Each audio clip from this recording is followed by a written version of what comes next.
Hello and welcome to another episode of Better Together at English with Shinrai Sensei. And today we're going over the vowels some more.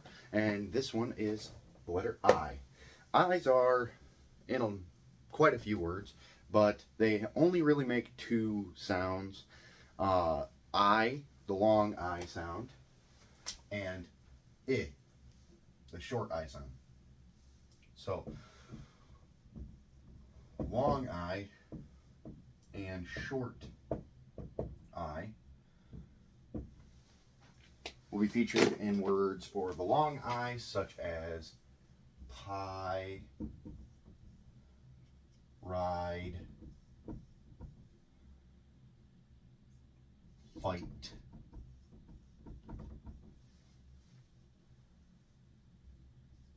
mine, bride, and so on. Right? So these are words that you will commonly find the long I sound in. And if you notice, with the majority of them, the I's long sound, like we talked about in the last episode with the letter E, the long sound of I is being helped by the letter E. E is everybody's friend, just like we said in the last episode. And in this episode as well, you'll notice that E helps the I sound long every time. Now, the short I sound will be seen in like in, pin, tin, ridge, fit,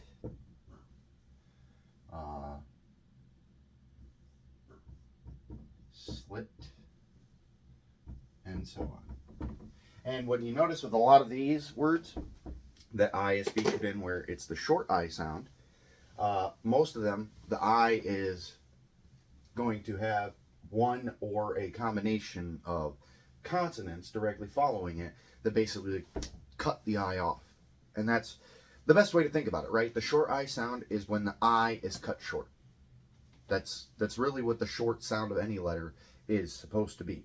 It's when that sound that they are supposed to make with their long form is cut short by a consonant.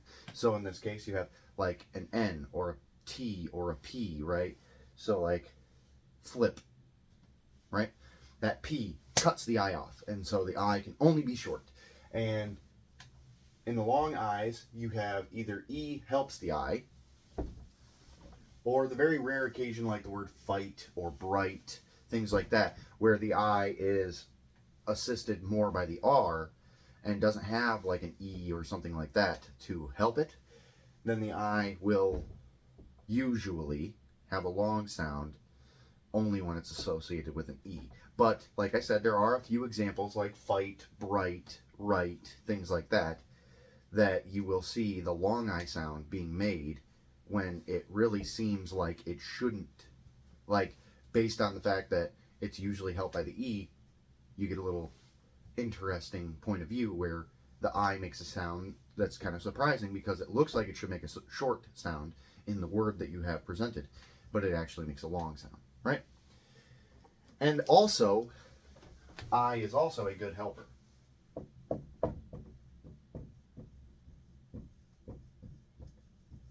Good helper. Not as good as E, mind you, but it is a good helper still, right? And so I is also a good helper. Look at words like loin, gain, feign, right? Words such as that, ruin,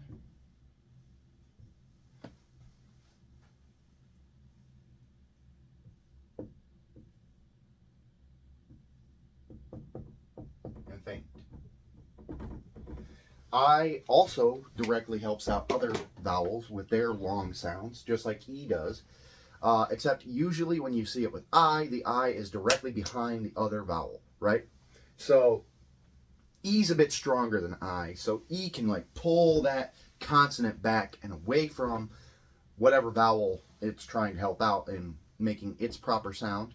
But I is a little bit weaker than E, so it kind of needs to be like more holding them off than pulling them back, right? So I is a little bit weaker than E and needs to be directly next to whoever he's helping in order to help them, right? That's a pretty easy way to think of I versus E in helping out vowels, right? So here's your basics. Feel free to take a screenshot at any point if this really is something that you think might help you out with your lessons. And if you do have any questions, please leave them in the comment section below. But thanks for watching today. I look forward to seeing you guys in the next one. Peace.